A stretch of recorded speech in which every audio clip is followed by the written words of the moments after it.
अस्सलामुअलैकुम वरहमतुल्लाहि वबरकातुहू। दोस्तों, आज का हमारा मौजू है अंजीर और उसके तिब्बी फ़ायदे।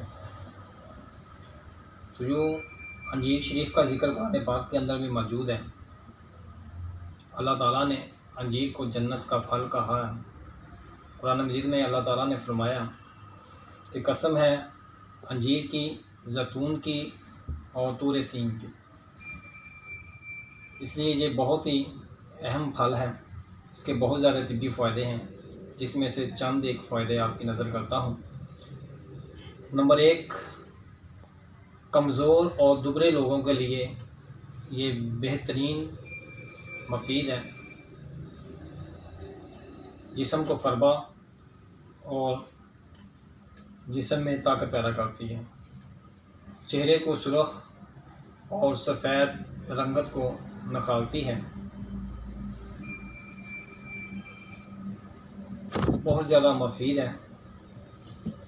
इसके साथ साथ अंजीर के अंदर प्रोटीन, मदनी अज़्ज़ा मसलन शक्कर, कैल्शियम और फास्फोरस पाए जाते हैं। विटामिन ए और विटामिन सी भी काफ़ी ज़्यादा मिक़दार के अंदर अंजीर के अंदर मौजूद होता है। अरब मुबारक में इसको बहुत ज़्यादा पसंद किया जाता है। ग़िज़ाई और दवाई दोनों सूरतों में इसको इस्तेमाल किया जाता है। बुखार के लिए बहुत ज़्यादा मुफीद है।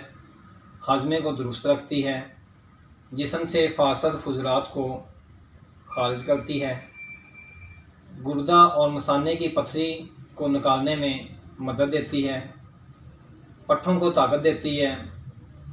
दिमाग को ताकत देती है। दांतों के लिए भी बहुत ज़्यादा मुफीद है। वज़न को बढ़ाती है।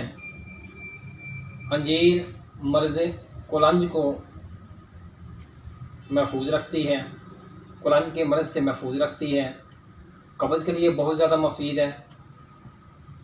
दमे वाले मरीज़ों के लिए, जिन लोगों को बलगम का अखराज होता है या बलगम मुश्किल से आती है, निकलती है, उनके लिए बहुत ज़्यादा मुफीद है। जिस्म के अंदर कुव्वत मुदाफ़त पैदा करती है। मुंह की बदबू को ख़त्म करती है।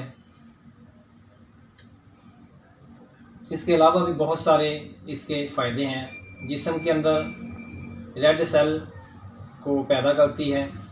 कमर दर्द के लिए बहुत ज़्यादा मुफीद है। बवासीर के लिए भी बहुत ज़्यादा मुफीद है। दो नुस्खे आपकी नज़र करता हूँ। एक है दिमागी कमज़ोरी का और दूसरा है खांसी के लिए।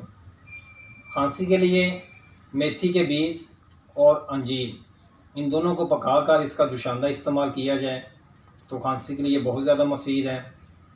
दिमागी कमज़ोरी के लिए अंजीर 3 दाने, मगज़ बादाम 7 दाने, अखरोट 1 मगज़ और इलायची 1 अदद, इन सब चीज़ों को पीस कर सुबह नाश्ते के टाइम इस्तेमाल किया जाए, साथ 1 गिलास दूध का इस्तेमाल किया जाए तो दिमागी कमज़ोरी के लिए बहुत ही मुफीद है। बहुत शुक्रिया। अस्सलाम वालेकुम वरहमतुल्लाहि।